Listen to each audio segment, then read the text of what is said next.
So, Andrew, it's going to start right now. Just so you know. It was flashing at me.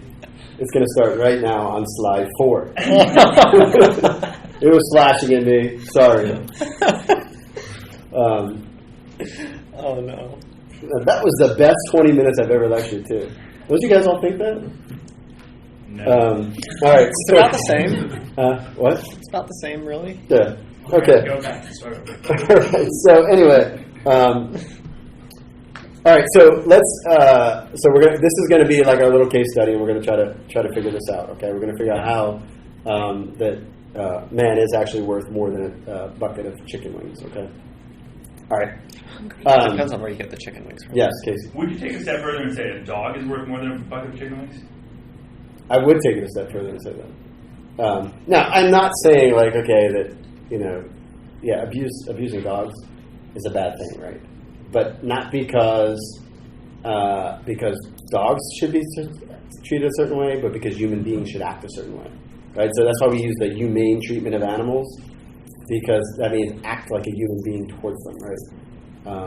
And give them their proper amount of reverence and all of that, right? All right. So let's. What we're going to do is we're going to lay a little foundational stuff, review a couple of vocabulary words, and then we'll actually answer the question. All right. So we talked about already how you can't, when you're talking about being itself, because it doesn't have a definition, we don't really have a good way to talk about it, right? And so what Aristotle does and then St. Thomas builds on is he uses the principle of analogy. Okay, and we also know what analogy is, right? A condition of a term in use when the formal objects in question are partially the same and partially different, or different but systematically related, right? And we all do this, right? We all use like, okay, that was a good bowl of ice cream, right? Is a good bowl of ice cream the same thing as a good person? Yes and no, right? Like, yeah, there's goodness in it, but certainly in a more limited way than it is in the person. All right, so that's how analogies work. Okay, so it's like this, but like not like that. And the reason why it's so important for us to be able to do this is because it gives us a language to talk about God ultimately, right? Because when I say that ice cream is good and God is good, I mean two almost totally different things. Bishop Narama talks about this all the time. Who does? Bishop Narama. He talks about how like Jesus love and pizza love are not the same kind of love. No, they're probably not. He really loves that analogy. It's good. Yeah, and it's an analogy, right? Yeah. So it's because you can, I guess, get a certain feel for love of Jesus by love of pizza. Yeah, that's my love of pizza. It's Yeah. very strong. Yeah, really. You're framed with a pizza box literally right beside your head. It's not the angel on the right shoulder. Yeah, it's the pizza box. All right, so a lot of people make a mistake about this, right? Like they think, well, you've heard this, right? Like, what kind of a good God, what kind of a good father would let his kid get run over by a car? Right? It's the argument of like from evil, which we'll talk about in a couple weeks. But that's the idea, right? Well, it depends on what you mean by good, right? And it depends on what you mean by father, right? Because fatherhood in God is different than fatherhood in man, okay? There's analogies, and the better fathers actually do a good job of modeling God the Father, but still not perfectly, okay? So what often happens is we flip the thing we're comparing it to God, right? So we think, well, a good father on earth does this, so God the Father must do this, where it should be the other way around, okay? So we have to make sure with analogies, too, that we realize they're not the same thing, that they have similarities and dissimilarities, but also the differences can be not just in degree, but also in kind. And we'll talk about that in a minute. All right? So this gives us the ability to compare, okay? Which we need, okay? So we need to. So there's this general idea. Then you'll hear the term analogy of being, all right? And that basically means that when we say something exists, we don't mean it in the same way, all right? So when we say that the chicken exists versus the dog exists, we mean something different, even though they both have existence, okay? And so it's a means by which we can compare things, okay? All right. So let's go here and we'll talk a little bit about some vocabulary, okay? If you remember, we talked about there's two modes of existence. Something can exist as a substance, and something can exist as an accident. Can anybody sort of tell me the difference?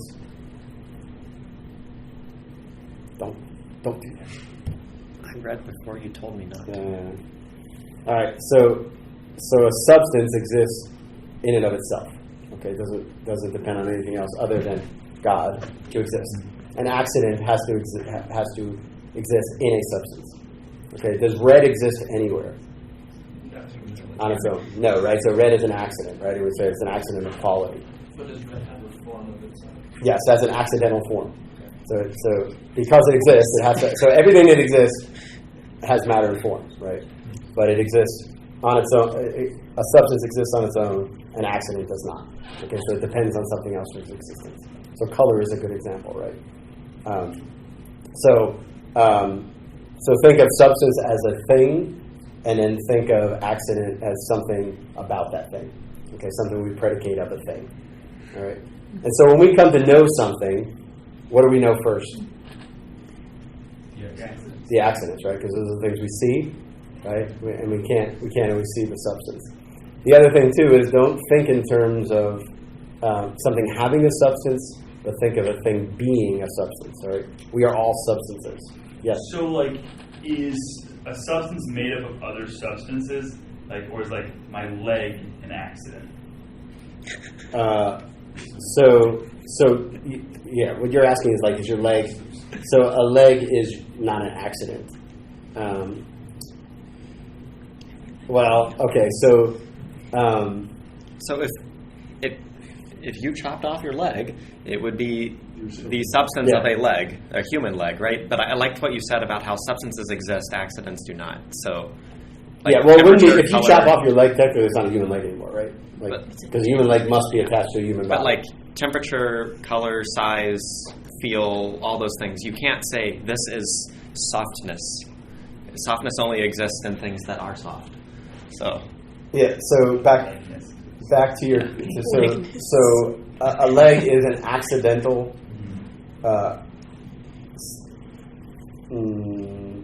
It's really so. If we go to the categories of being, it's relational. So it's a relative because it's related to the body. Because if you lose your leg, you don't lose. It's not a substantial change. It's an accidental change. You're still who you are. You still are what you are. But that thing becomes something else, whatever a former attached leg would be, however we categorize that. All right, so let's talk a little bit about then, and we'll go through this kind of quickly because I want to spend more time on the example. So Aristotle comes up with what he says is 10 categories of being. Okay, he breaks it out. Remember, I said the two categories of being were substance and accident, right? But he says there's 9 types of accidents, and knowing these is not that important. Knowing of them is good, but what I really want to talk about is the fact that how all of these tend to be reduced to quantity. Okay? What is, intelligence? All right, for example. What is intelligence? The ability to think rationally. Okay, so it's a power, right? And the power to think.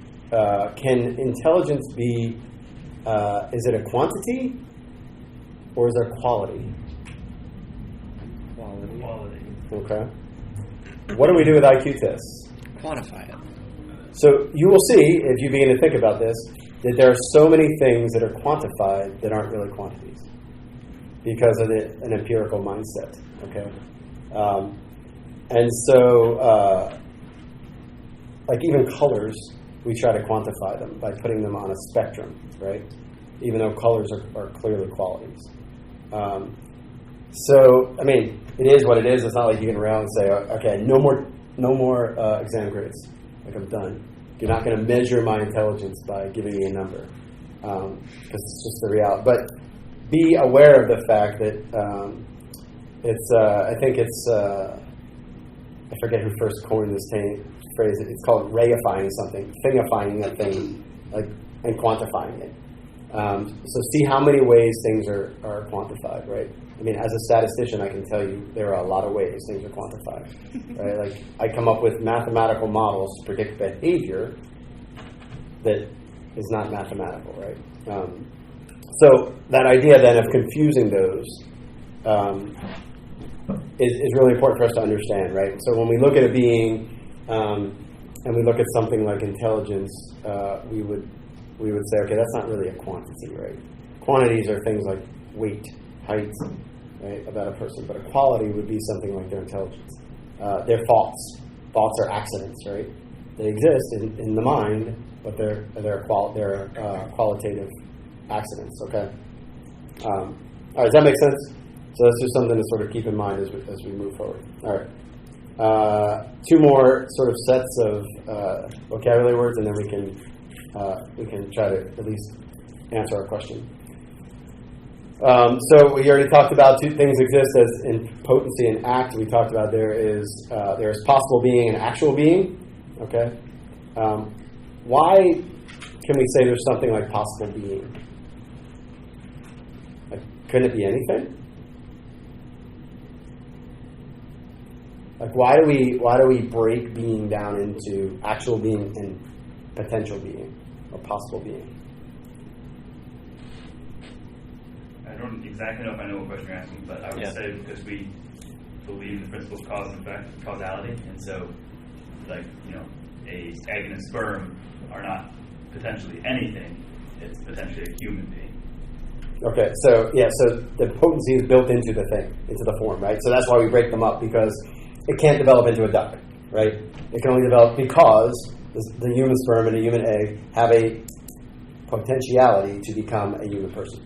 Okay, not anything else. All right. What about? Please don't be a duck. Let's say if we jumped back 300 years. Okay. What about an airplane? Is that a potential being, or is that not? Obviously, not an actual being for 300 years in the past, unless maybe Da Vinci built one. I don't know.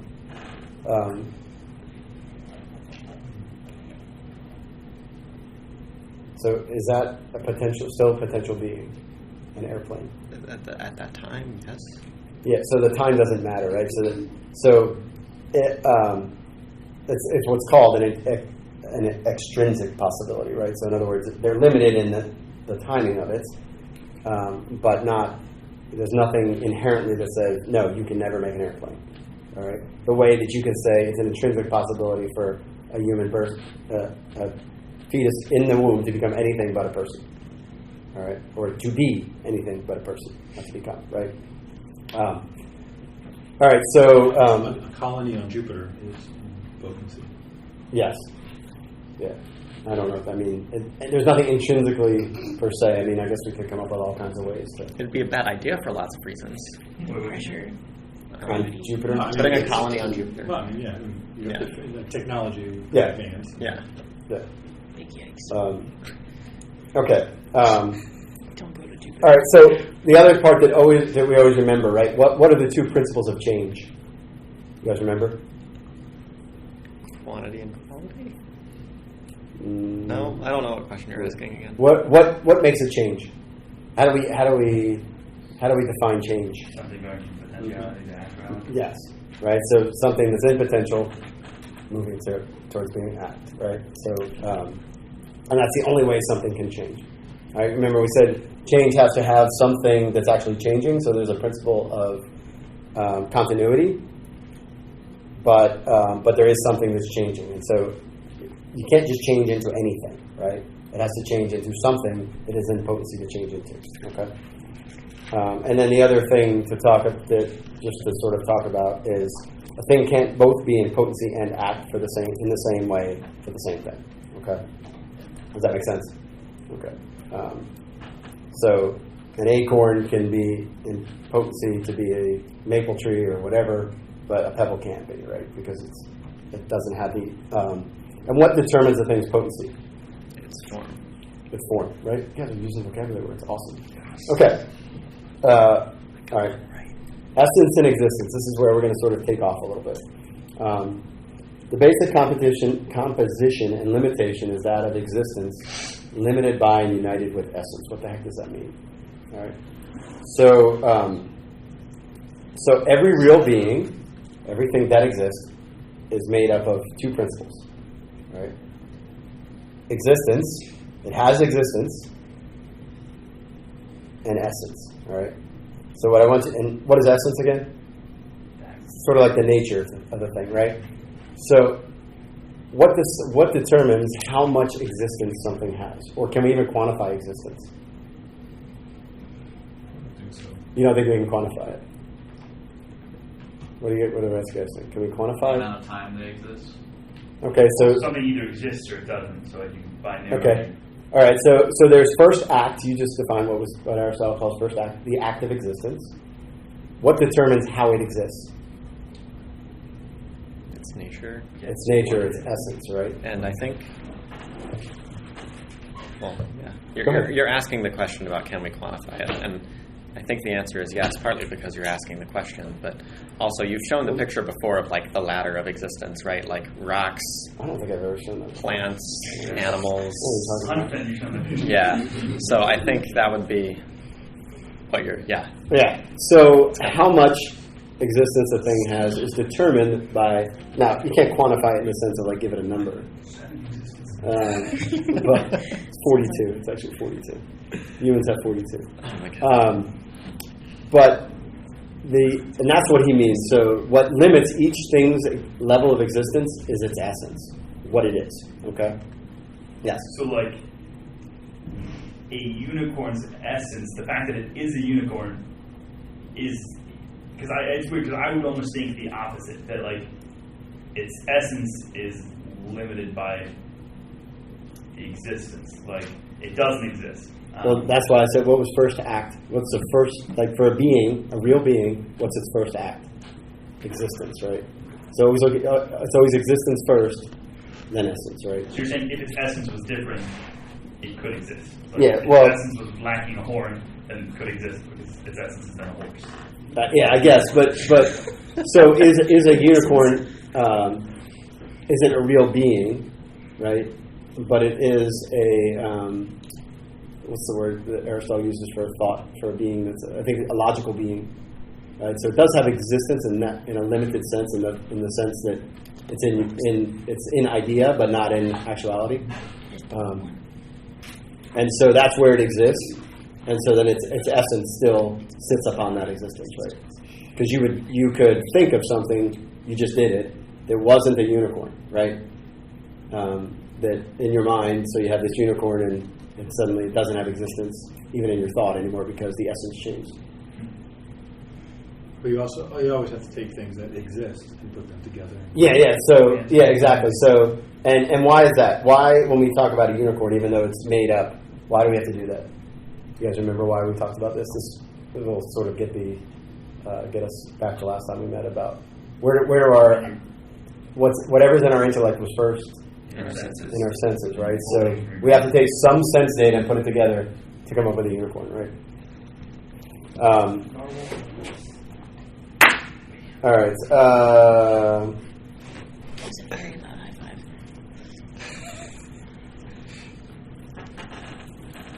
Okay, so one other question then. So going back to the unicorn. So can you have knowledge of a unicorn? I sort of answered the question, without it actually existing. Yes, right? Yes. So what conclusion can we draw from that then? Let's unpack that for a second. So the fact that I thought of something that doesn't really have existence, what does that mean?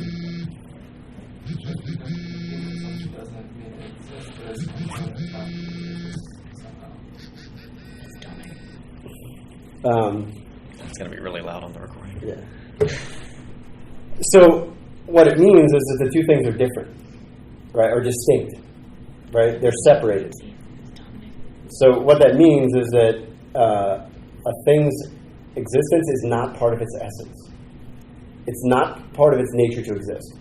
All right, we have a word for that. It's called contingent, right? So we don't say I am existence. We say I have existence, right? As if it comes to us. So in other words, that little thought experiment, and this will get us towards God, right, when we get there. That little thought experiment of can you think of something that doesn't actually exist? Yes. Well, then that would say when I think, I have the nature of the thing in my mind, and the nature doesn't include existence, then those two things are distinct. All right? Sit with that for just a second, because it's sort of a principle that matters later on, especially next week. I know it's, like cross-eyed. Like, I think Lizzie's crossing her eyes. I'm present. Listening. Yes, Casey. So that seems like a big leap, or at the very least that would be something a lot of people would have problems with, this idea that contingent beings rely on something else just to be in being. Why? Like, why is that? Like, if you follow at least the first step, right, that existence and essence are two different things, right? So then, if it's not part of my nature to exist, where do I get existence from? Something else has to supply it, right? Yes, but so like, what? Someone might respond saying that your parents gave you your existence. Yeah, so then you begin to play on the infinite regress, right? And then you talk about, which we can talk about when we talk about God, why an infinite regress is impossible, right? Because, this is St. Thomas's first way, right? The first way where he just looks at everything. He's like, look at everything. Everything is contingent. Everything isn't the source of its own existence. And so if you follow that trail down, there has to be something not that just gives existence, but is existence itself. And we'll talk about that when we get to the latter being in a second.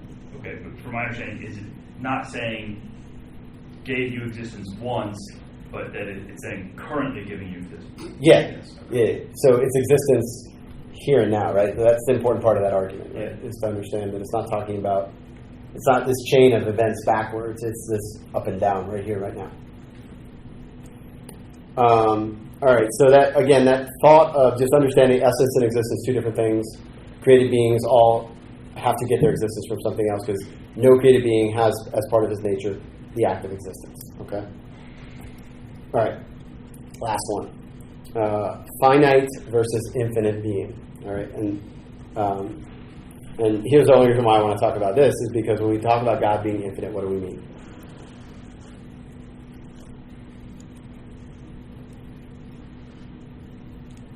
What does it mean when you say God is infinite? No beginning or end. All right, no beginning or end. He wasn't created. They're not created. So far, these are all things we can get to with reason, right?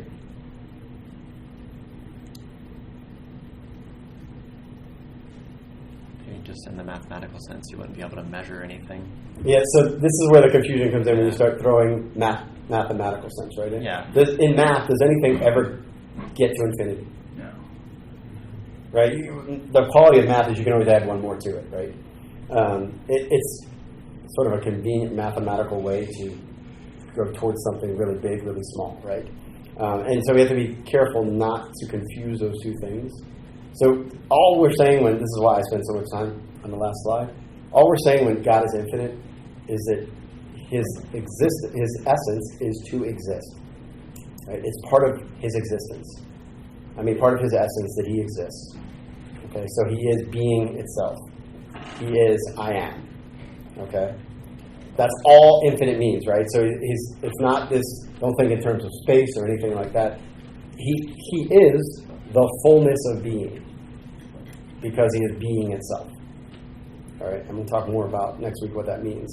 But I want to make sure we're not looking at it in the mathematical sense, where we're really only talking about something that's potentially infinite, right? Like numbers are potentially infinite but never get there, versus God, who is infinite in the sense that he is the fullness of being. I think I was trying to say the thing that you can't say that God has attributes. There's nothing about him that you can describe or measure, because he is his attributes.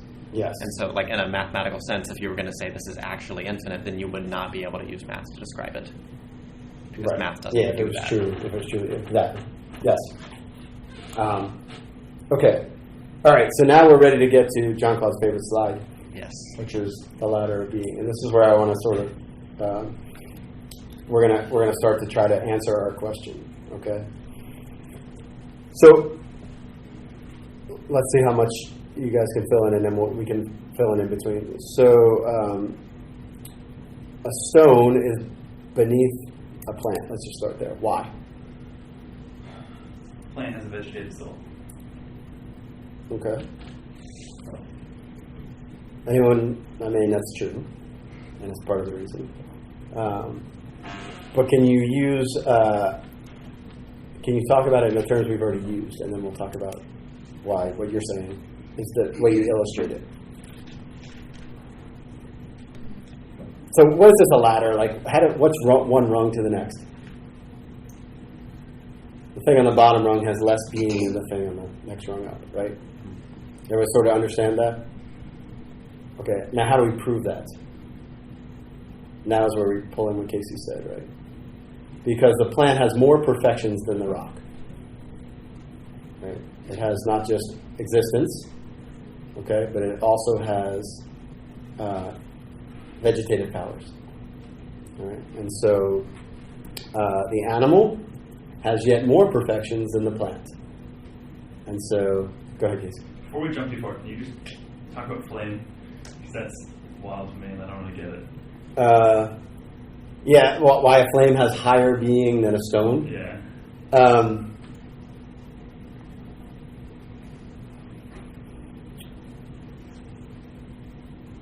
Probably because of its ability to grow and expand. Yeah, I think so. I mean, this is sort of a medieval thing that they did, and it's not to make it, but I think it's exactly what Father said, is that it has the perfection of being able to grow, that a rock does not, right? So rocks don't grow. But you also, like, it would be less than a plant because a flame can't just be a flame. Right. Like a plant can. Yeah, and it can't, yeah. Yeah. It's more contingent on everything around it, I think, Yes. than a plant is. Does somebody else have their hand up? Yes. Oh, yeah, I was going to say, since God is being itself, could you just say that the closer you are to God, the more being you have in terms of like attributes? Yeah, you could say that, and you would also be, that would be the whole point of this, right? So Nailed it. So that perfections, like that's what's going on here, right? Like each level adds a perfection in the sense that the thing becomes more godlike, which means that it's participating in some attribute of God, or some power of God, or some perfection in God. We won't use attribute since John Claude got us. I'm not saying you can't. No, you're right. Yeah. I wasn't going to say that yet. Yeah. Because I wanted to be able to say what I just said, but I can't really say it and be right because you were right. But the point is that so where does the stone get its being? It's composite parts. So is it the parts of the source of its being? Where does it get its being from? Where does it get its existence from? God. God, right? Where does the flame get its existence from? Okay, and on up, right? So, Oh my God. what determines how much existence a creature gets?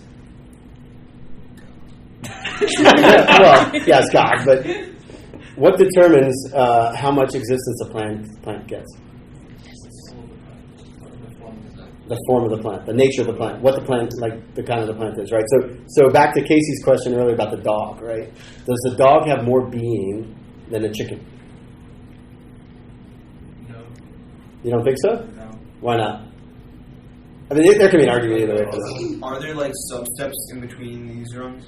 But Yes. they're different because, like, to go from one rung to another is much different than going. Well, so I think if we were doing this, so to give us a language, so you would say that along the same sort of principle being, there are differences in degree, and then up a rung is differences in kind, right? So a chicken, I would say, has less perfections than a dog, and so a dog has more being than a chicken. Okay, yes? So the rungs are essentially only in nature. So you can say like a chicken and a dog have different natures, but like if humans have the same nature, could you say like one human has more perfection than another? I guess Yeah, so hold that thought for till we're going to get to it in like a second, and I'll answer the question. That's part of why hell is so scary. Yeah, go ahead, Casey. I was just going to ask on the dog thing. would part of that be the fact that the dog is more in the dominion of man as God intended it to be? Yeah. So real quick, don't get like hung up on this ladder. It's just like those aren't the actual probably rungs that it looks like. I mean, there's the big separations, right? But within beasts, you would find different rungs, right? Within angels, you would find all different rungs, right? So go back to your question now. Why is heaven on there? Why is what? Heaven on there. That's a good question. Oh, actually, I know why. It's talking about the blesseds in heaven, saints. Okay. Because that's the answer to your question. Sorry, I didn't know what you were talking about. And I'm going to answer your question with that. So go ahead. What was your question? My question is simply is the reason that dogs are higher in degree than chickens partly due to the fact that they are more in dominion of man as God? No, I would say that the reason why they have more being is because they're more intelligent. Okay. Right. You can train a chicken. Okay. I'm not a chicken out my No, I'm not saying you can't train them, right? right? But you can only train them to do certain things, right? Like, could you train them to go fetch? Therapy chicken. Oh my God. I can't wait if that happens someday. Yeah. So Can you you can say, like, looking at this objectively, right? Humans have more being than dogs. Okay, and so they have more value than dogs. So we can objectively say humans are more valuable than dogs. That's a popular opinion today. But we can't quantify it. Like, we can't say a human is worth 14.5 No, well, yeah, you wouldn't want to do that anyway. So the gap between the rungs is infinite, Okay. or as close to infinite as you can get, right? So what's the collective sum of all those gaps then? 42. Yeah, that's 42. That's yes, Keegan. So you talked about the being and the value that comes from the greater degree of being. Is that like the only place we would say we find like objective value in, or? Yes, like between like creatures, you mean? Yeah, I'm not really sure what the question is. Just you seem to use them synonymously, and I didn't know if there was a difference, or if it was like being is one way to measure value. Oh, okay, yeah. So you're sort of anticipating like the next 4 slides. So hold that part, and then we'll get to your first question, which is right now, which is You have a lot of things on hold. do human beings are human beings all equal? No. Oof. Define each. Yeah. Well, do they all have an equal level of being? Oh. No. They have equal level of dignity. All right, so is Jefferson right that all men are created equal, which makes you think that maybe afterwards they're not equal, right? Is that true? Well, he obviously didn't believe it because he owned slaves. Yeah. Okay, let's not get too hung up on Jefferson.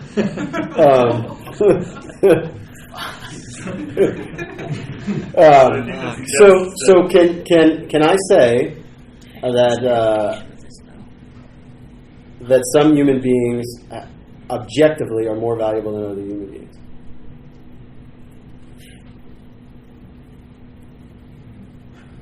I would still have to ask in what way. Okay. Yes. Do some human beings have more being than others?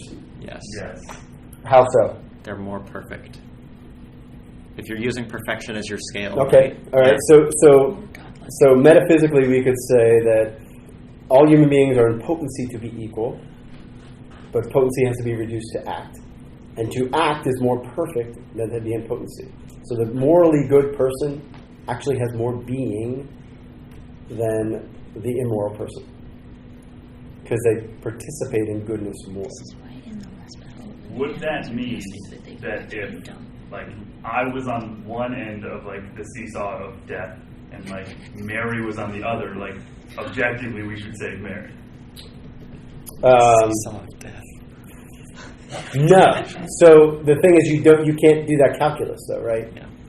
So that while it's objectively true, there's no way for you to do that calculus because you can't see inside of someone, right? Like if you knew it was really Mary versus you, I mean, I love Casey, but I totally would save you because she's not going to hell. Like I don't know about you, I gotta go save you, right? Done. Were you intentionally sliding towards the trolley problem? Yeah, I was afraid of Not that. intentionally. Yeah, I was afraid of that. We were going to start talking about whether I should say Dominic or not. Would a person who's born without legs be lesser in being than a person who's born with legs? Yes. Okay. Because they don't have the potency to.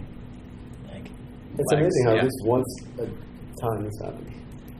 Did your computer go to sleep? Or? The problem with like No, saying I these think kind I of was things, getting a though, little is, like, emphatic and I hit the chord, I Yeah. think. like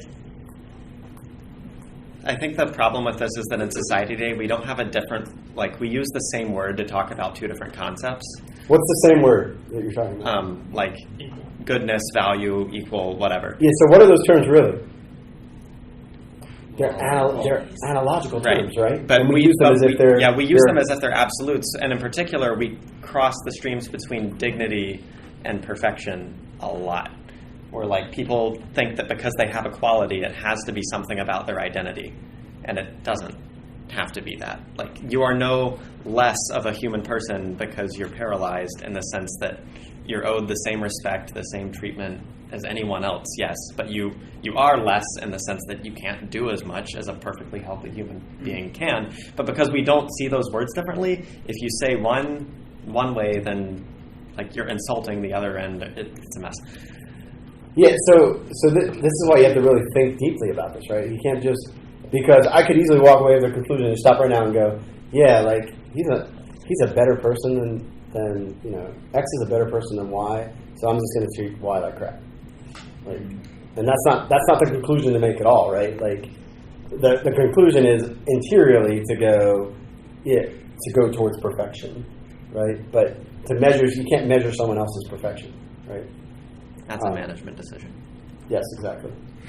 Because the guy with no legs could be way more perfect at other things than you. Yeah. In the things that really matter, right? Like, so the qualities of soul, like virtue, like far surpass, right? So those are the things you can't necessarily measure. But nevertheless, we get an idea with our language, right? Where we say, you know, when someone says he's a good person, they usually mean like that he's moving towards perfection, right? They're like, okay, he has this quality that is morally good. Yes, Casey. When you say we can't measure it, that's not to say or imply that they're not distinctly different and that there's not. No, we just don't have a tool to measure it, right? Like, and we've been told very explicitly not to measure it, right? Like Jesus said, like, Not your don't. job. Like that's what he means by don't judge, right? He's like, external action's fine, but you have no. Only because external action maybe reveal what's inside, maybe not. You can't judge the state of someone interiorly, and that's what he means by that, right? Yeah, like a thing will be known by its fruits. Yeah. Well, action follows being, right? Like people tend to act how they really are interiorly, but I could just be having a bad day too, right? And for you to just go, oh, that person's like, you know, he's like hell on wheels right now. It's like it cautions you to keep some uncertainty. In any situation, yeah, like someone does the same thing every day and you see it every time, you still don't know, and you can't. Okay, I don't. Because like my hesitation on my peer review when you say like things can't be measured, you can't compare two people and look at the virtuous person and say that is what we desire to be like. Well, yeah, that's the problem, right? The problem is that we try to. We know that there is an objective evaluation of the thing, right? But we try to play the role of the judge, right? To decide what it is. So, I don't know what's going on with this. I cannot get back to my screen. In that situation, there's nothing wrong with like pointing at what they're doing and say that's something I want to do, but you couldn't conclude that they are definitely a more virtuous person than the other person. Like that you conclude everything else, you just can't take it the one step inside. But what is a spiritually healthy practice is to look at the person and go, they're more virtuous than me. Right? That's a spiritually healthy. Is to assume that everyone else is. Yeah. Hey, it's actually good for you. Yeah, that hurt. I don't know. Let me try one more time, see if I can get this up here. Oh, it was there. Now it's gone. Thomas just flashed this. He's there. All right, There cool. he is. All right. Hopefully it stays now.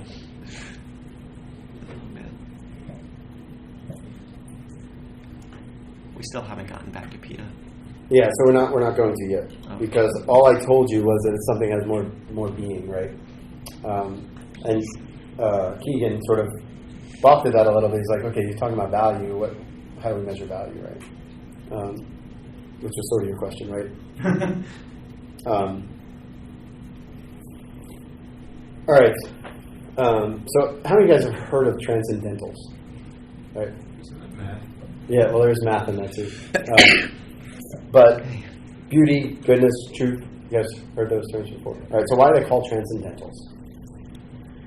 So you can't see or taste them or feel them. Yeah, so it's not because they transcend like our senses, right? Because we can sort of one thing being more beautiful than another, I can sense, right? Well, okay, so if I threw being up there, why is being also a transcendental? All transcendental means is that it transcends any categories you want to put it in. It is all the categories, right? So again, this is why these are hard to define, right? So goodness exists in all things, so that it's what we call as convertible with being, right? So goodness is just being looked at from a different angle, okay? And then truth is just being looked at from another angle. So goodness is being looked at from the will. Truth is goodness looked at from the intellect. Truth is being looked at from the intellect, okay? Beauty is this kind of weird thing where it's looked at from both, okay? And we'll spend a little more time with beauty. All right, so definition of or related to a property of being as such and thus proportionately shared by each individual, whatever its category, whether it is physical or spiritual. The transcendental properties are common to this in being, goodness, truth, and beauty. Sometimes people throw unity in there as well, oneness. We won't spend any time on that. I think we already sort of know that. So being is not a category. Goodness is not a category, right? But it's something that applies to all categories of things. Okay. So how would we then? I can't necessarily define good, but how would we? How do we tend to use the word good? Don't look at the screen. Don't put it up there. When something is doing its designated purpose, so when God created all the stuff in this world after all 6 days, He was like, and He said it was good, and on the 7th day He rested. So because everything was doing what it was supposed to do, it was good. Okay, so Sharpie said two things there. He said it has something to do with perfection, and it has something to do with its end. Right. So, what's a perfect pencil? Comfortable. Yeah. So it's achieving its end of writing, right? Wood slides up the lead and you can't write in one direction. Yeah. So perpetuation. see, you can sort of measure it, right? You can measure the goodness of a pencil, right? And you could say one pencil is better than another. Ticonderoga all the way. Than another. Number 2 is better than 2.5 according to the SAT. Yes, Casey, what were you going to say? How do you fit in the idea of subjectivity? Because I have a friend who's wrong and hates mechanical pencils. One of the ways to factor in subjectivity is just to kill him if he doesn't like mechanical pencils, right? Put him out of his misery.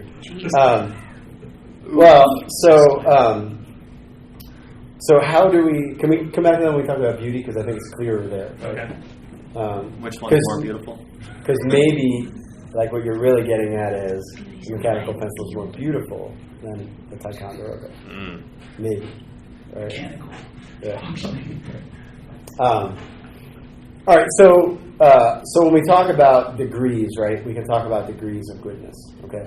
So let's go back to what we said then. Is it true that that a dog has more goodness than vanilla ice cream? Objectively true, or just matter of taste? Like, personally, I don't really like dogs, so I'm rooting for them. Very good. Yeah. So we got a little apples and oranges going on a little bit, but can I say that a dog has more goodness than vanilla ice cream? Yes. Why? So it can do more stuff. It's more like God. Okay, so it has more perfections. It has more being, right? Okay.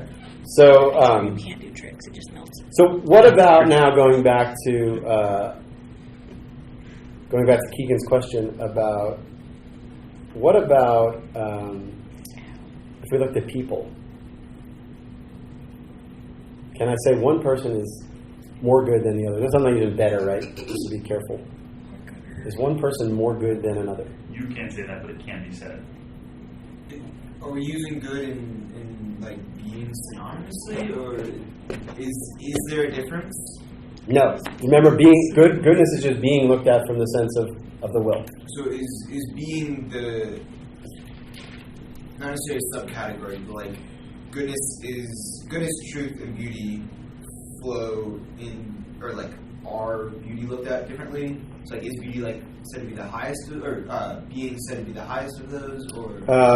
Yeah. So don't think of it in terms of that. Think of them all being sort of synonyms, just looked at from different angles, right? So what would be the difference with goodness? So think about like what is your will always drawn to? The good, right? And the particular good, right? So that's just being. So something exists that's desirable to you because it's good. That's your evaluation of being because it's good. Okay, so being and good are sort of synonymous. All right, so back to the question. So can I say that some people are more good than other people? Yes.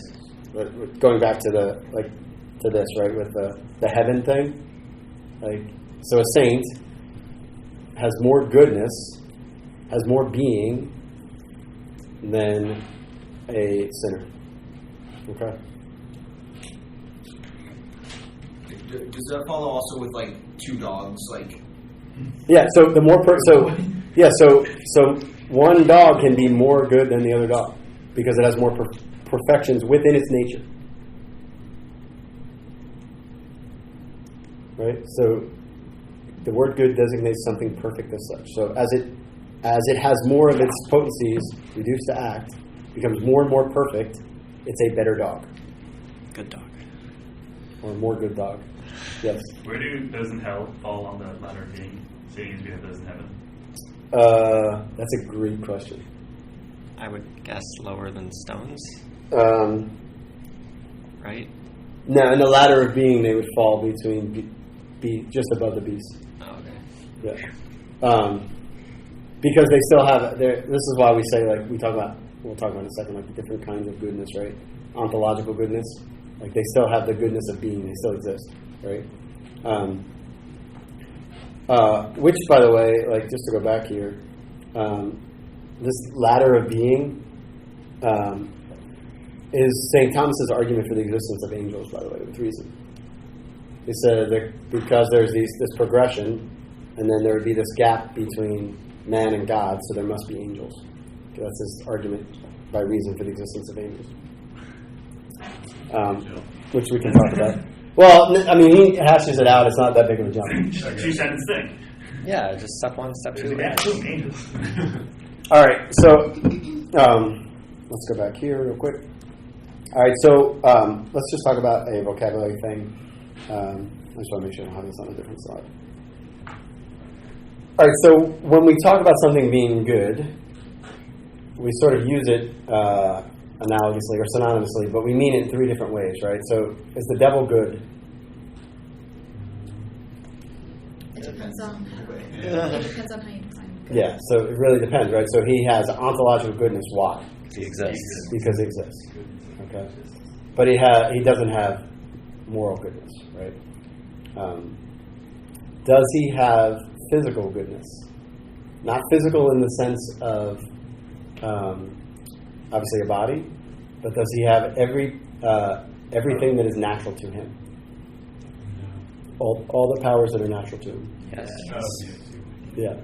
So he has ontological goodness, physical goodness, but not moral goodness. Pretty good. Except 2 out of 3. those three, like there's a distinct hierarchy to them, right? How do we know that? How do we know there's a distinct hierarchy to them? And we'll see why it's important in a second. Why is there a distinct hierarchy to the types of goods? I mean, they go from general to more specific in one case. I don't know. Well, what about, so always when we talk about, like, especially St. Thomas and Aristotle, what is the first thing they always look at? Experience. Do you sacrifice physical goods for moral goods? Why? because moral goods are more valuable, right? But people do sacrifice moral goods for physical goods. Yes, so here becomes the problem, right? They do, and they're wrong when they do it, right? Yeah. And this is at the heart of like our moral crisis, right? Because someone looks at something like sex, and they're like, oh, that has the physical good attached to it, right? It's pleasurable, all those things.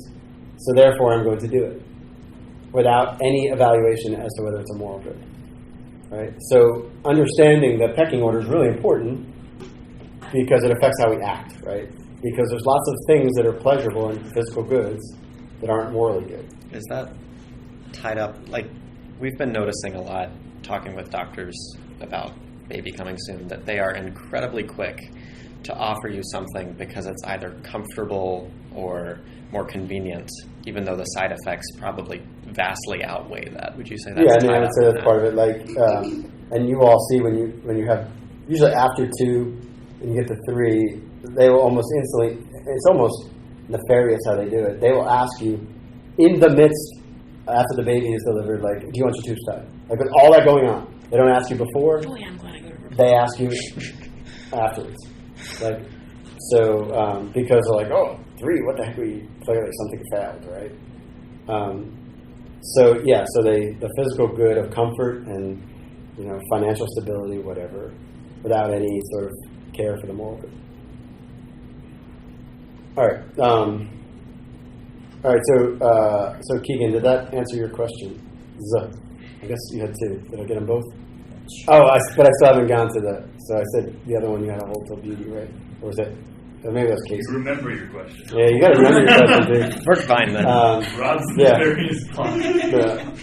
I'm gonna go ahead and write down. I answered all of Keegan's questions. 10 out of 10, self-grade. Yeah, it's awesome. All right, so everyone feel comfortable now addressing this question. It wasn't really a question, but you feel like you could at least in your mind, not necessarily engage someone, but is it straight in your mind? And if not, then we need to talk about it. Okay, I'm going to assume that silence implies consent.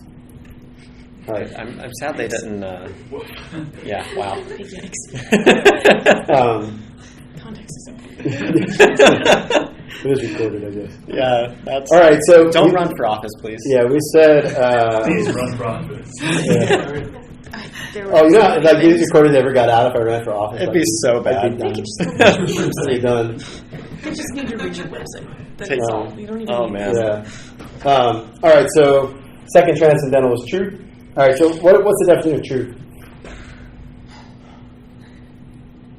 Conforming the proper mind to reality. Yeah. So the conforming of thought or mind with reality, right? So when we talk about truth as a transcendental, we're not necessarily talking about that. We're talking about that in a sort of in a logical sense, or even in a moral sense. We don't mean it that way. We mean it more in the ontological sense, the truth of a thing. Okay, so let's read this. It is clear, therefore, as it is said in the Metaphysics, that natural things from which the intellect gets its scientific knowledge measures our intellect. Yet these things are themselves measured by the divine intellect, in which all created things, just as all the works of art, find their origin in the intellect of the artist. The divine intellect, therefore, measures all things and is not measured. A natural thing, both measures and is measured, but our intellect is measured and measures only artifacts and not natural things. Okay, what is he talking about? All right, so have you ever heard the expression, man is the measure of all things? Yes. Is that true? I don't know what it means. All right, well, it's not really clear what it means, but the way most people take it would be as a pathway towards relativism, right? So if I measure all things, like I'm the rule of measure, who am I?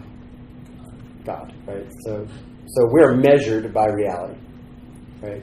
So we are measured by our understanding of reality as it really is. Okay, so that's what he's saying right there. So that the divine intellect measures all things. He's saying our intellect is measured and measures only artifacts and not natural things. So when we create something, we do become the measure of it, right? So it's our idea becomes the thing we make, and then we evaluate it compared to our idea. That's the only time you do that. Okay, that's what he means by that. Okay, so what is ontological truth then? All right, so ontological truth is the relation between the thing or being and the idea in the mind of God.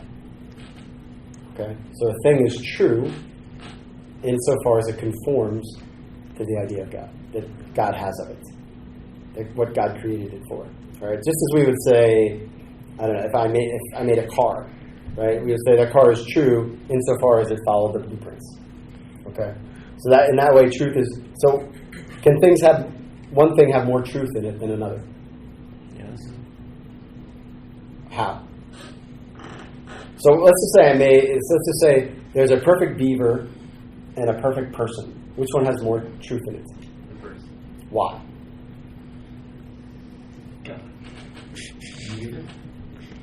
So somebody said think it's a tie because they're both like perfect. There's more truth to be I want to say the beaver, because the beaver can't go against the divine will. Okay. Well, so if we say they both do or are perfect, but one is naturally higher, then the perfection there would automatically be higher than the perfection of the beaver. Okay, you're right, but why? I don't know. Closer to God, like better image is the true truth. So this is where the idea of logical truth comes in.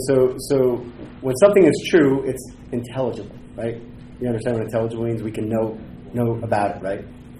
And which is easier to come to know, a person or a beaver? Why? It's less complicated. What?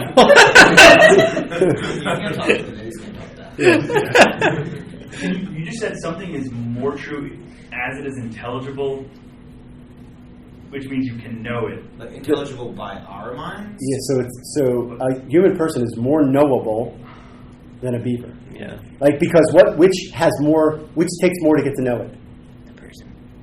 The person, right? Like you can beaver, we can't even exhaust that, right? But you would sooner come to exhaust the knowledge.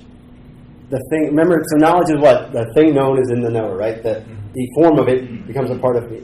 So I can get the form of the beaver much more complete, much more comprehensive. I can comprehend it much more than I can ever comprehend a person. All right? Why the heck does that matter? Why are we even talking about this? Does it show that there is more in the man than there is in the beaver?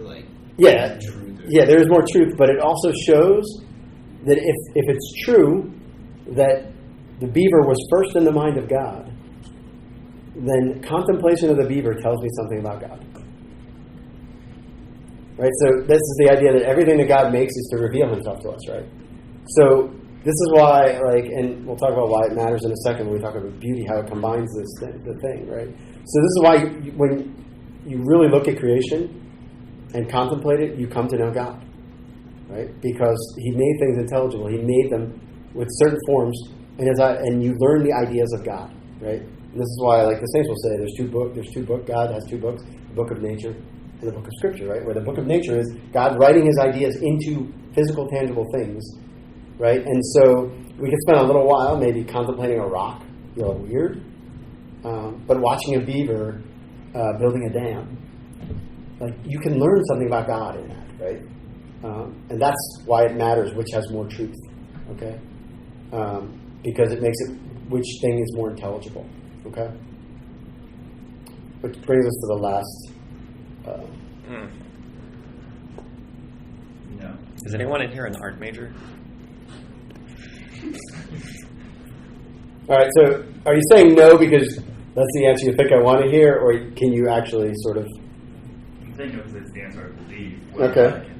I would say yes in one sense and no in the general sense. When people say that, they typically say that different people are more easily able to see different things that are beautiful about something or another. I'll tell you what I say when someone says this, honestly. I'll tell them to go to their girlfriend or their wife and tell them, you're not beautiful. Just my idea of you is beautiful. Look at them just flat out and tell them they're not beautiful. Because there's no beauty in them, right? The beauty's just in my eye. And usually then the person will go, ooh, wait a second, maybe I don't mean that, right? So St. Thomas gives a definition, which almost seems like the same thing, right? Beauty is that which gives pleasure when seen. Okay, what does he mean? All right. So what are we? Remember, I said that it's sort of this melding of truth and goodness. So what are we doing with beauty? All right. So let's try to define it. Maybe go a little bit more, and we'll unpack what St. Thomas means versus the other. But we do agree that the first part, there's something missing in that, right? Yes. You might touch on this, but how does that go with like, was it knowledge or Knowledge received by the. I don't know. So the thing known is in the knower? Yes. Okay. I mean, it fits with it, right? So could you substitute a different, is it true that goodness is in the eye of the beholder? A little clearer, right? That's relativism if we say yes. But if you say knowledge is in the mind of the beholder, like it, I don't see Well, the difference. use truth. Is truth in the eye of the beholder? I would say no, but it sounds like knowledge is in the mind. Or Yeah, so don't use knowledge. Use the other transcendental. Use truth instead. Yeah, that's So, not a chance. yeah, because knowledge doesn't necessarily exist outside of your mind, right? Because like we talked about the fact that you could have a wrong idea of something. So like, yeah, just because it's in you doesn't mean it is what it is. And these are really similar statements. The difference is that one is saying that you get to make the beauty, and the other is saying beauty is a property which you are recognizing. Yes. Yeah, But go they ahead. are very similar. I also think it's important, like, when seen, there's no, like, it implies it does not say by something. Because, like, a beaver does not see things in the same way a man does. So, like, I feel like it is necessary to imply, like, if you're actually receiving true beauty, like, it is in a well-formed, I feel like beavers could see beauty. Yeah, so that is the key, right? So it's just like anything. Like there's an aesthetic taste that needs to be developed, right? Just like in truth, right? Like some people don't have the wherewithal to recognize truth, just like some people don't have the wherewithal to recognize beauty. I think people see the beauty in speediness. So let's get a little definition here. And going back to this, because John Claude sort of already touched it, the emphasis, if we look at the definition in and of itself, and this is what he was saying, is really on the that which, right? Not necessarily on the pleasure or scene. Okay, so he's pointing to the thing, the exterior thing. Beauty is nothing less than the revelation of the ontological reality of a thing, that is, the expression in material form of the innermost heart of the very identity of its being. Right. Think about it for a second, and then we'll unpack it. So what is he saying? Okay, so beauty begins like with knowledge, right? Knowledge starts in the senses, right? It comes in, right? So beauty starts in the senses. So it's registered by the eye, but it's the revelation of something underneath. Okay, and what's the something? Yeah, the nature of the thing, right, or the form of the thing, right? So the beautiful thing is the thing that I can look at from the exterior and see the nature of the thing. Okay, does that make sense? So if that is true, do we have objective standards for beauty? Yes. The answer is yes. All right, so let's talk a little bit about then how we might understand it. Okay.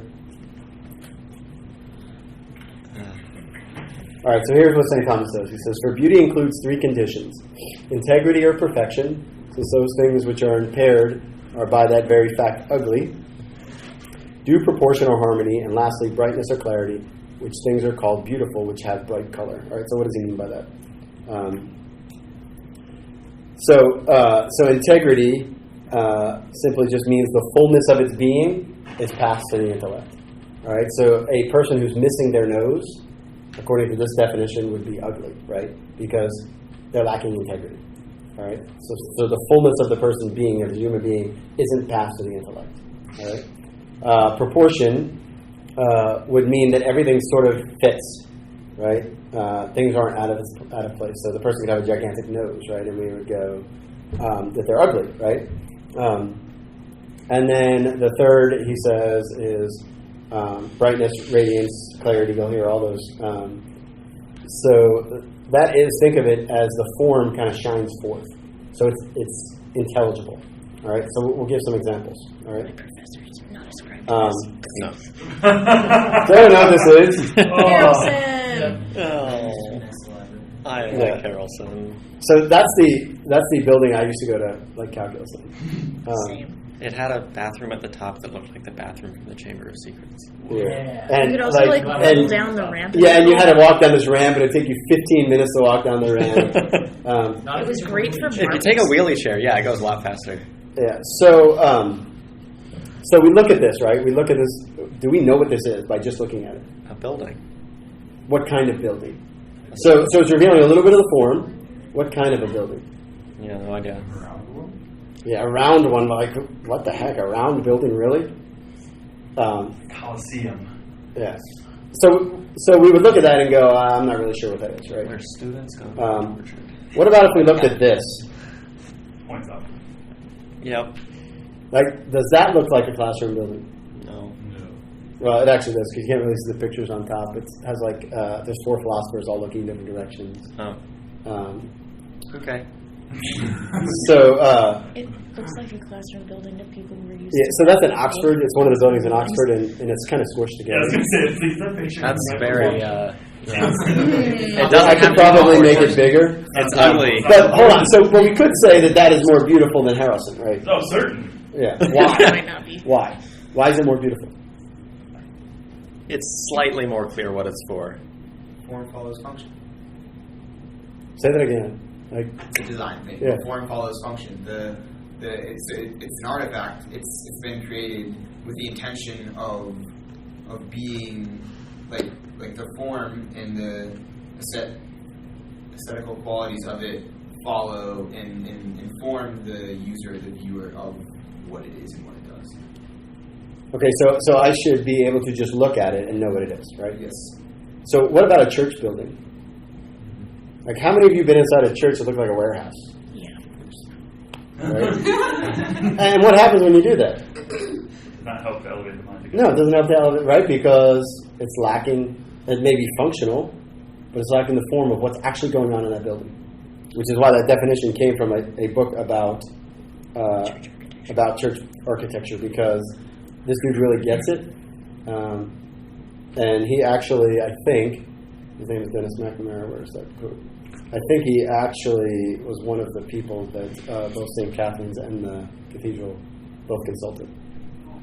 So how do you compare things like Roman Catholicism has like a very, like throughout history and tradition, has one idea of like how a church looks to elevate the mind of God, whereas like Eastern Orthodox or Byzantine Catholics have a very different set of architecture, but still there's very clear intentionality behind bringing God to the mind of man.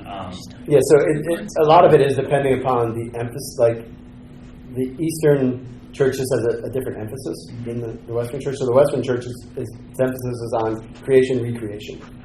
So you walk into a church, a well-done church in the Western tradition. It's in the shape of it's cruciform, but it has all of these like artifacts of the original creation. So you'll see things like on the pillars, you'll see plants or vines or something, right? And you'll see saints of the new creation on the sides. And so I walk into a church like that, and I get this glimpse of the Garden of Eden meets heaven. The two things meet, right? Or heaven and earth meet. Right? And the clearer and clearer that becomes by me just walking into it, the better the church is, and the easier it is to pray there, right? So in the perfection of the West and in the perfection of the East, you would say there is still a superior one. I haven't really looked at Eastern churches enough to tell you that the Eastern Catholicism tends to be more sacramental than the Roman, so it wouldn't surprise me. What I just said is just my own sort of like being in Western churches and knowing what moves me and what doesn't, and then figuring out why it does. But I haven't spent enough time in Eastern churches to tell you what. I suspect that if you had a picture between the two, I bet Eastern are probably more visually and aesthetically pleasing than Western, but I don't know. This concept is also why the contest. All right, so radiance, the splendor of the form shines forth. What it is becomes very clear, right? All right, so let's look at integrity. Integrity again is just the thing lacks nothing that's proper to its nature. This car lacks integrity, right? So we'd say it's an ugly car, right, as compared to this car, which is 2019 BMW. Your car?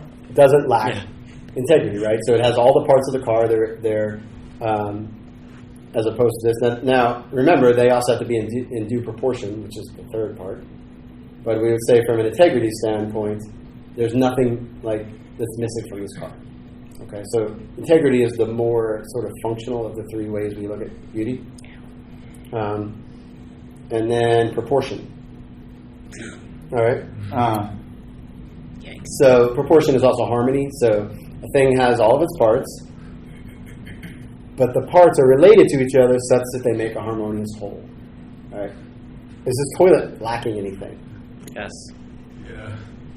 What is it lacking? I mean, it's a little out of proportion with the intended use. Okay, so it's not lacking anything. So it has integrity, right? Okay, sorry.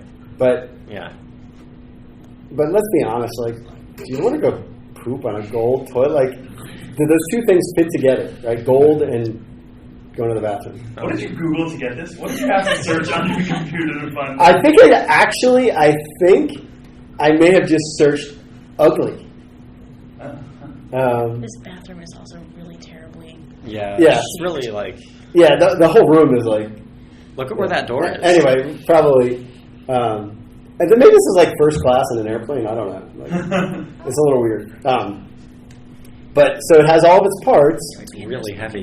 But there's no inner harmony to it, right? Like you look at it and you're like, I can't go to the bathroom on that. Like that's like if you took the toilet out of the picture, you'd think that was like a gas station. Yeah. All right. But what about this? It's a little blurry. Yeah. The fact that it's a little blurry detracts from the beauty. right? So it's gold, and so the proportion is obviously different than this because what goes in it is clearly reflected by how it's made. Okay. So its function fits with the value of the. By the way, I think I just realized what I Googled. I Googled ugly gold. That's what because I had the chalice in mind and then went backwards. All right, so let's just sort of talk about this for a second. Is this beautiful?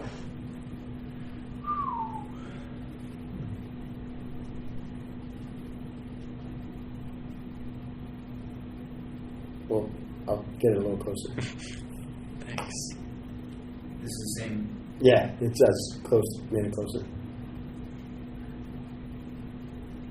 So how would we look at this and decide whether it's beautiful or not?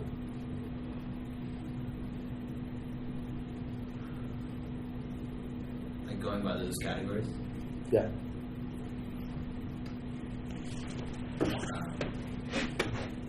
So does it have integrity?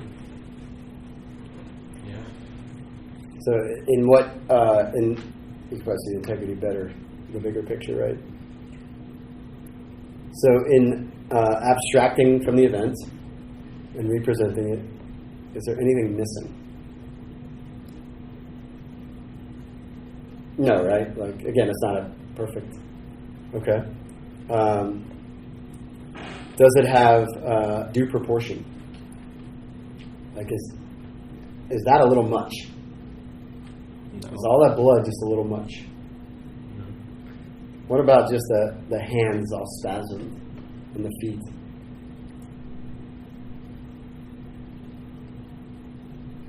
I mean, it's pretty intense.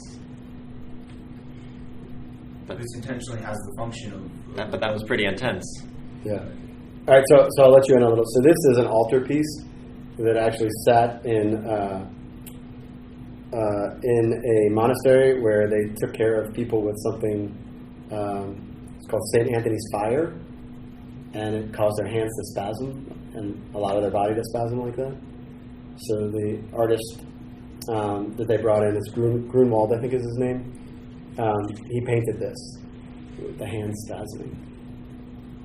So, all right. So, does it have harmony integrity, and then what about splendor of form? When you look at that, can you really tell what's going on? And what really happened? So let's pretend I'm one of those people with St. Anthony's fire, and I go in there. What do I immediately conclude?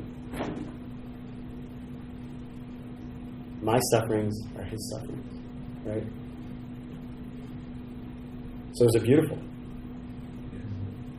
Maybe it disturbs us a little bit, but it fits all the categories of beauty, right?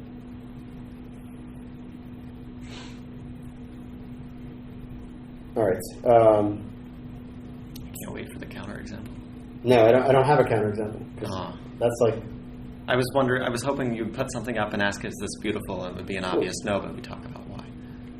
All right. How about we'll pick a musical example. Throw a song out there. We get to pick the song. Pick a song. Huh? Any of those ones with the terrible backbeat that's like teeny snare drums. Kanye West's new Christian Kanye album. West's Supposedly gospel Christian album, Yeah. I had someone told me about. I think it was one of my boys told me about that today, about his Christian album. I know it was my wife. I don't know anything about it. Which one? So I haven't heard it. Kanye West made a Christian album. Oh. Sounds like Christian needs to. So how do we we'll just be broad, then I won't pick on anyone's musical. How do we decide whether music is beautiful or not? There are three things, right? So, but we have to decide what is the purpose of music? What end does it serve? Music in general. What is the purpose of music? Typically to like that, but also like it's more directly connected to the passions than other types. Okay, so that is for sure, right? So so it's doing something with that. Yeah, we would have kind of expected, right? Like, you ever watch like Civil War movies of dudes running through the things playing the trumpet to get fighters to fight that are unarmed and they're like getting shot, right? Music moves people, so there's that part of it. What ultimately is its end? What is its purpose? As all things to lead us to God and to know. Yeah, ultimately, but so just back down one step, right? Like what, on a natural level? To make us feel. And my art teachers would say. Why do we feel though? What is the purpose of feeling? To cause a reaction is the only thing you get out of art class. Because most people would say, like, I make my music to move people, right? And then whatever move people means. But does it have a higher purpose than that? Toward good. I mean, so you said like the person who loves coldly is loving less perfectly than the person who also feels it. Mm-hmm. So somewhere in there, put music, like helping you to feel your emotions the correct way, in the proper ways, proper times, that kind of stuff. Tyler, what do you think? So orient your emotions toward the good. Yeah, so to move your mind towards contemplation, right? So metaphysically speaking, to get you to think about important things, right? So good music actually does that, right? If you think about it, like music that really is actually good moves you to think about good things. Right? So one way to decide whether music is good, watch your reaction to it. Like watch where your mind goes, because your mind will go somewhere, right? And you're like, ooh, that didn't take me to a good place. Or, no, that takes me to a good... And people normally like music simply because it brings them pleasure. Because it takes them to the place that is pleasurable. But good music, morally good music, moves us to a place that puts us in a morally good state. Right? It makes us think about morally good things. Okay? All right. So my last slide, which I can't show you, obviously. I'll try this again. Is sort of is a preview of next week, because I thought it would be easier for us to do this. You can turn your computer around. Huh? Oh. No, it keeps for whatever reason the cord. I think the cord is short. And this is St. Thomas's fourth way. Okay. And the only reason why I'm using this, giving this now, is for a little sort of preview of next week, but because we did everything we needed to do today to understand this one, okay? And because I can't go through all of them next week. All right, so here's what he says. The fourth way is taken from the gradation to be found in things. Among beings, there are some more and some less good, true, noble, and the like. All right, everybody agree with that now? Mm-hmm. Right? And notice what he names there. He doesn't name things, what does he name? Transcendentals, right? Which is a really important part. But more or less are predicated of different things. Different things according as they resemble in their different ways something which is the maximum. And then he uses an example which is not the best example because it's scientifically inaccurate. But here's what he's saying anyway. He says, okay, so suppose you're in a room or in a house and there's a burning stove in the house. As you get closer and closer to the stove, it gets warmer and warmer, right? The air is not the source of its own warmth, right? And neither is the stove the source of its own warmth. It's the fire in the stove. Okay, that's his point. And the medievals thought that fire was the source of all heat, period. So they were wrong about that. But the example sort of is meant to show the principle, okay? All right, so he says, it's said to be hotter according as it is more resembles that which is hottest, so that there is something which is truest, which we've already talked about, something best, something noblest, and consequently something which is uttermost being. All right? Everyone following that so far? As is written in Metaphysics 2, which is the thing we quoted. And now the maximum in any genus is the cause of all that is in that genus, as fire, which is the maximum heat. This is the part you got wrong. Therefore, there must also be something which is to all beings the cause of their being, goodness, and every other perfection, and this we call God. All right? Everyone follow? Do I need to fill in anything? Like everything we talked about, does that make sense? What he's doing there? So don't take the argument as like because there's a good, there has to be a best, in the sense of like, I think it's Dawkins uses the example of like smelliest. He's like, if one thing's smellier than others, that means God is the smelliest. Because he misunderstands what he's actually saying. He's saying among the transcendentals, right? The things that are beyond all categories. All right? All right, so questions. So next week we'll talk about, we'll kind of go through the 3 ways we haven't done before, and we'll review the first way again. But I want to spend more time on the attributes. And remember, these are all things we can reason to about God.